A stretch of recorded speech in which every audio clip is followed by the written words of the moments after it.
for giving, okay. Thanks a lot for giving us the opportunity to present. So my name is Varma. I'm the founding partner of NTS22. So I'll just straight away go to our details over here. So we started as Thompson Bus in 2018, and 2019 we became NCN Thompson Bus after having a successful partnership with NTS22 Nation. So NTS22 Nation, I'm pretty sure most of us over here know Nelson House is 45 to 50 minute drive north of Thompson. So this is the picture in our first depot, passenger depot in Southwood Plaza. With the chief and council at that time back in 2019.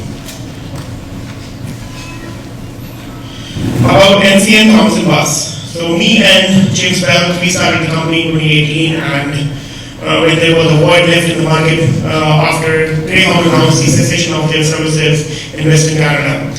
There was a huge gap left, huge void. I was myself a bus user from forever. I came over here back in 2010. So from medical passengers to a lot of daily needed freight, back and forth. Greyhound used to have 7 connections within 24 hours back in 2002, 2004. So they reduced it from 7 to 4, 4 to 3, 3, 5 to 1. So when in 2018, when the cessation of their services was announced, there were 5 companies who announced that they will be doing their routes. Finally, 3 companies started. As of now, from 2018 to 2024, fast forward, we are the only one who is working right now. We have a fleet of almost 11 buses. We will be talking later in the slides. So me and James Bell, in the beginning of our business, we wanted to have a sustainable, feasible business, and we don't want any other future Greyhound kind of story happen to Northern Manitoba specifically. So we were always looking for a partner and the kind of a participation which makes our company live forever from generations to come. Individuals, human beings have lives, expiry dates, but NTS22 Nation, they will be over here forever. So I have Ed Digital over here, CEO of Nelson House Development Corp. So having Nelson House as a partner was a blessing, is a blessing, and it will always be a blessing. So they are very resilient, not only transportation business, as I mentioned over here. They are into a variety of businesses like construction, hotels, gas stations, grocery stores, door and cabinet manufacturing, and the list goes on and on. I'm pretty sure something is going on in elsewhere right now. What to do next? So this is NCN's vision. I'll just read it over here. Our vision is to exercise sovereignty that sustains a prosperous social economy future for the NTS22 Nation. So our services, we do a lot of stuff. There is a bunch of stuff which is mentioned over here, but COVID made us very creative. So there's a lot of things to keep us afloat, which we never projected that we'll be doing, from grocery deliveries to households, to old age homes, people who can't actually go and shop during COVID times because of social distancing. So we did a variety of things. And the biggest thing which we did, we enabled Red Cross and other health authorities at that time to do the successful vaccination of over 6,000 people in North. So people were flying in and out from Thompson Airport, looking at the size of Thompson Airport, so to maintain the social distancing and everything, so our buses were put in use. People were waiting outside, we were moving people to various vaccination sites, including this hall itself. I think we were doing vaccinations over here as well. So we do charter transportation services for crews in and out from airports, hotels, camps, work locations, charter services to various companies for various of their events, scheduled passenger transportation services between Winnipeg, Thompson, and northern communities, Winnipeg, Nelson House, Cross Lake, to talk for you. So we are involved in moving first responders, emergency crews to outlying communities, which are connected by road, wherever there is need. Emergency medications which are supposed to go to either of the communities, bedroom communities of Thompson. So anytime during the day, night, 24 hours. So critical time sensitive freight transportation on a daily basis for various regional health authorities, and which includes final mile delivery pickup, end-to-end solution for all critical freight. So there have been instances in the past, and I hope there is a feasible solution in North itself. We have to transport blood samples and other biological samples from northern communities to labs in Brandon and Winnipeg. So we have dispatch services within Winnipeg and Thompson, regular transportation services for medical patients between Winnipeg and northern communities. The other thing which we have started doing, and I don't have that mentioned over here, is connecting passenger and bringing traffic to airports and airlines. So there's a couple of airlines in GTA they have already started doing. Like we can't make airports everywhere, but we can take our 15-seater bus or 20-seater bus wherever there's a road. So there is a lot of interlining and connectivity happening. So we have launched that service as well. So we are bringing passengers who have to catch flights in Spirit from Spirit and Housing Prospect. So in future, we are planning to launch a similar kind of service in Winnipeg and for its bedroom communities as well. Existing fleet size is close to, we have 11 full-size motor coaches, which includes some 20-seater vans, 4 20-seater and 24-seater vans. We are in the process of acquiring 5 brand new coaches over the next 24 months for meeting the market demands between Northern Manitoba and Winnipeg. We started it has been mentioned a couple of times in this room before. We also thought, me and Jimmy also thought that buying the bus and putting it on board is will not be that tough. But buying the bus was the easiest thing which we could have done. Some tough ways and some easy ways. We got other things in play. We have to have backup buses.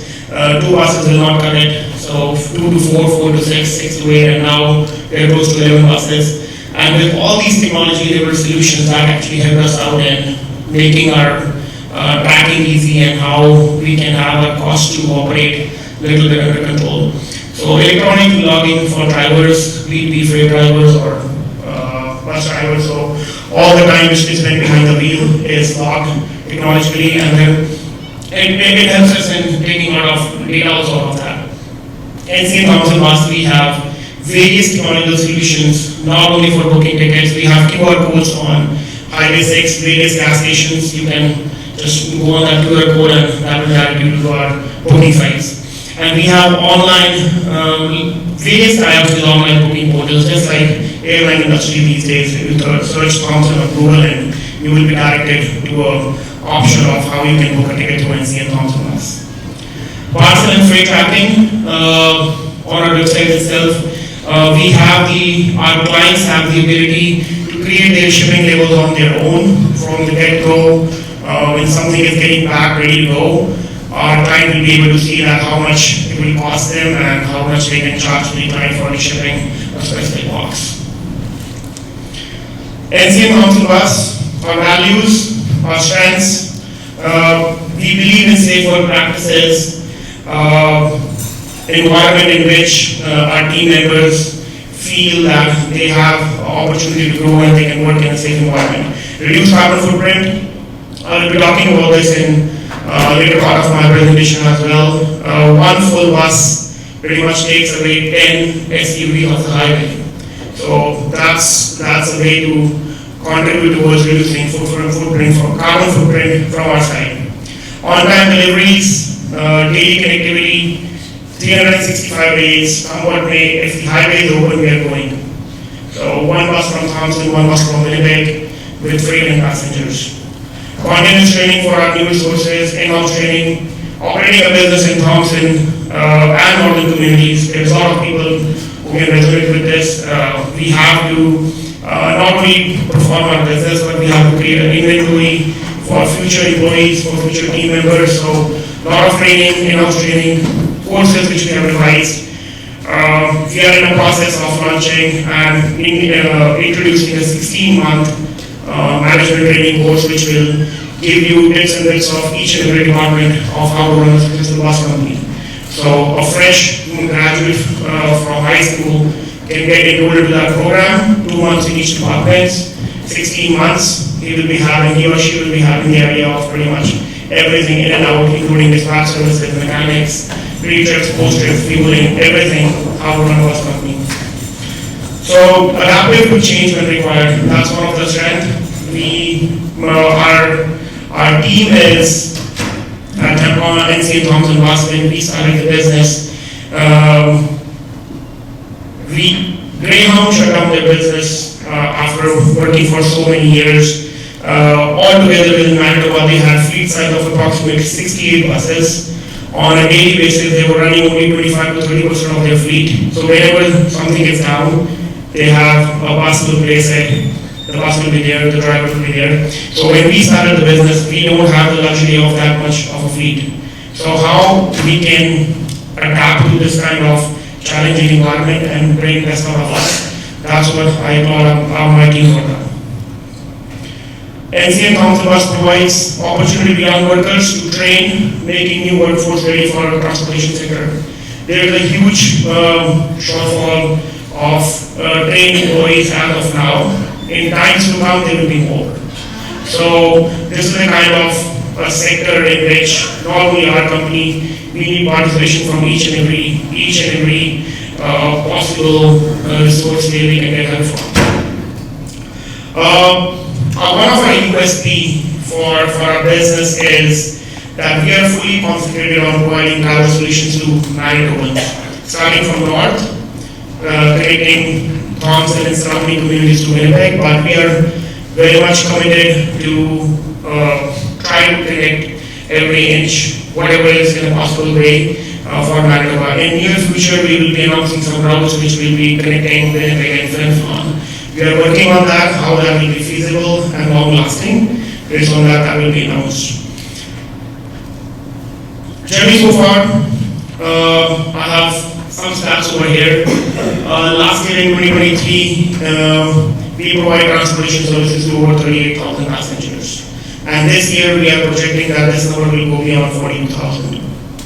NCN Council Bus, the picture which I showed you before in the first slide, that was our passenger terminal in South Plaza. We very soon realized that a regular retail location can be a bus depot. So we developed the passenger terminal. If anybody of you get a chance, the old liquor mart right beside RBC branch behind Fastcaps, 1317 Avenue. That's the place where we have our depot. It got developed based on requirement. It's fully accessible with a loading dock in the back. The bus gets loaded and offloaded over there every morning, every evening. So when we started the business in Thompson, access to mechanics who can work on diesel engines, buses, it's very different for a mechanic to work on a semi-truck and versus a bus. So these buses are very low line. Getting mechanics over here was a challenge. We developed our own shop back in 2018 in Thompson, and we are in the process of developing a full-size service repair shop in Winnipeg as well. It will be operational by November 2024. With the successful indigenous partnership, our company is planning to run more routes to maximize passenger connectivity within Manitoba using hub and spoke model, and interlining with other bus companies for other provinces also. Talking about interlining with other provinces, we are part of CCBC. CCBC is a coalition, post-post bus coalition with a bus company from each province. There are some videos available on YouTube as well. I don't have the link over here, but all of us, including a lot of bus companies, are working together how we can provide a connectivity. If somebody from Thompson wants to go all the way to Vancouver, they will just go to our website and the tickets will be booked within 3 companies. So that system is in place. There's a lot of studies which were done between the bus companies. One of the report which we followed and one of the report which we use as a baseline most of the times, most of the routes, there was a finding in a report from missing and murdered indigenous women and girls that most of the crimes and things which happen are happening on unsupervised and routes which are not getting serviced by public transportation, hitchhiking and other things like that. So Greyhound, when Greyhound was operational, they were operating on routes which were making money also and the routes which were not making money. So the routes which were not making money, those routes are not getting serviced right now in Manitoba. So, and it's a challenge for any new startup to bring so many buses all together and start serving those routes. And the markets have changed from 2018 to 2024. There's a lot of independence which every driver would like to have, rather than following the schedule of a bus company. Everybody wants to travel in their own vehicle. But there is a substantial amount of population who don't have access to their own vehicles. So this is required. Although the minister has left the room for now, but there is a kind of communication happening between us, and we want to keep that communication open. We want to serve those routes as well, which are not that much profitable, but it's very critical for the growth and development of those regions and the indigenous community and population living over there. Diversity, local participation, and sustainability. So this is something, ground transportation is the most economical and sustainable way for people to avail medical services in local and regional centers. So there's a lot of people, like till the time I started the bus company, I was not even knowing that there's a lot of people traveling from Thunder Bay to Winnipeg for medical appointments. And that number is consistently going up. So same way, it's very much we transport anywhere between 112 to 140 people on daily basis. 20 to 30% of that travelers is going for medical reasons, various medical reasons. There is no other faster or overnight daily freight transportation way for time sensitive and critical freight. If something has to be there tomorrow, the only, like as of now, we have tried a lot of options. There's a lot of freight companies, UPS, FedEx, DHL, right?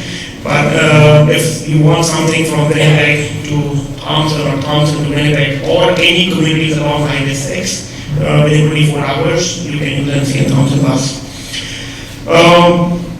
Manitoba is first nation organization focusing on Manitoba transportation. So, as I said, mentioned before, we are fully focused in Manitoba itself, creating an employment opportunity for Manitobans and creating future employees over here in our own region. So I really appreciate what Gary mentioned with the program. I was actually reading about that program when it got launched. It's something very phenomenal. You are creating your own inventory, plus it's helping out the communities as well. Daily connectivity to Winnipeg International Airport. We touch Winnipeg International Airport, our buses touch twice a day, twice in 24 hours. So it's a very good feature. People who are actually trying to come towards north and they're getting off the planes, they don't have to catch any rides or anything, they can just really hang out over there and our bus will be there. So NC and Thompson bus played a critical role during pandemic for vaccination drives.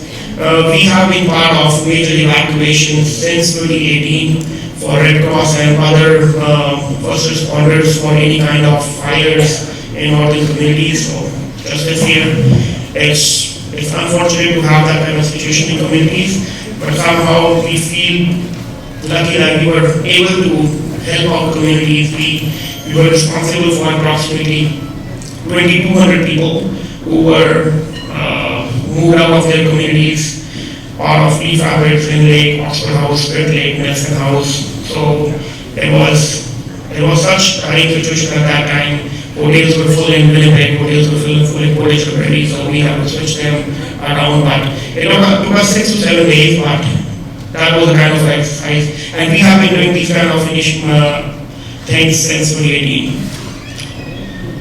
I think I met the timeline. Questions? Okay. Any questions for Sid? Actually, I have 2 things which I forgot. Okay. Sustainability, electric buses. We are working with MCI, Revo, those are major coach manufacturers, and they have already contacted us that they will be doing the pilot and test runs for Northern Manitoba with our bus company. Public-private transportation, public-private partnership programs for servicing the routes which are not for profit. So this is something, a kind of initiative we are working on.